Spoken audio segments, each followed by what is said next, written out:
Namaste. We're gonna work today on some functional movement, probably 5 minutes, less than 10 minutes of proper squatting. And we all squat all the time. You squat every time you get in and out of your desk, in and out of a table, in and out of the car, up and down off the toilet. So if we're not functionally moving, we're straining, we're repetitively straining the joint somewhere. So you're gonna need a chair, and if you could put your chair in front of a mirror somewhere, like a closet door, some kind of mirror, it'd be really helpful for you. So grab your chair and possibly put it in front of the mirror, and then we're going to just sit in our chair. So here we are. So first thing we want to do when we get out of the chair is we want to move forward. We don't want to try to get up from way back here. We're straining just about everything, knees, lower back. So we want to scoot to the front edge of the chair. Make sure your chair is stable, please. And then legs, feet and knees and legs are going to be about shoulder width apart, kind of armpit width apart. And we're going to slightly turn the knees and hips out. So it's about a 30-degree turn out with the legs. So I'm making a V shape with my feet, knees, and hips. And all of this movement of my feet, knees is happening from my hip socket. Now, can you guys see how right now my ankle's right underneath my knee? That actually doesn't quite work for me to get up either. So I have to scoot my feet in towards me, towards the chair. So there's a little more of an angle in my shins. Can you guys see that? And if I look down, my knees are directly over the tip of my toes. Not farther forward than the tip of my toes, but right over the tip of my toes. So my legs are shoulder width apart. They're turned out. My hips are rotated out just slightly from the hip socket, so my legs are in a V shape. And my knees are tracking directly over my toes, the edge of my toes, the front edge of my toes. Now, for a lot of us, you guys, it's gonna be really hard to keep the heels on the floor. A lot of us are gonna feel a stretch in kind of the calf and the Achilles area, like the back of the leg. So we need mobility. We need to find this strength, this stretch in the body in order to move properly, in order to squat or get up properly. Now from here, my torso in neutral, so I'm sitting upright. A lot of you have done my wall work, so imagine that wall behind your spine, right? My head's over my shoulder blades, over my rib cage, over my pelvis. I want you guys to hinge at the hips. So with a flat back, you're gonna hinge forward until your shoulders are over your knees. And if you hang your arms down, and the wrist is hanging straight from the shoulder joint, the wrist is gonna be hanging on top of my knees and my ankles. So my shoulders are over my knees, which are directly over my ankles.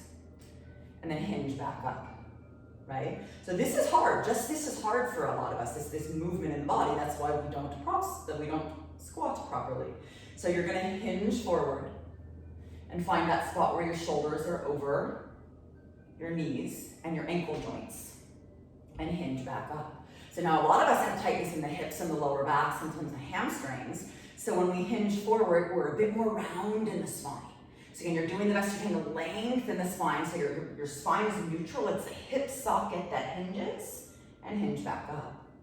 And let's do that one more time. Hinge forward. So if you're finding it's really hard to keep a flat back and you're rounding your spine, you're gonna need to do some of those basic stretches, like a figure 4 stretch, a hamstring stretch, right? So we can keep the natural curves in the spine, and that way we're not overloading the joints when we squat, and hinge back up. So the starting position takes flexibility, yes? So we hinge forward from here. Again, my shoulders are right over my knee joints, which are over my ankle bones. A little bit easier for balance if the arms are out in front of me. If you need a lot of help here, you guys, you can, next time, put your hands on a wall or another chair in front of you to help. Now from here, what I want you guys to do is just hover your butt 1 millimeter and drop back down. So it's an up and down. Now notice I'm not displacing, I'm not leaning forward to come up. See that? That's gonna put pressure in my knees. I'm not sitting back to come up.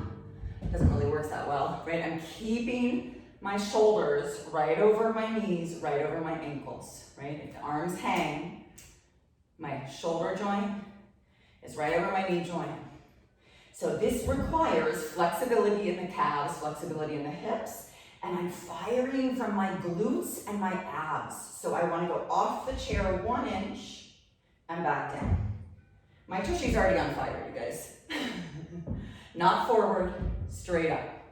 Now from there, we'll come all the way up. So we're gonna hinge at the hips to stand all the way up.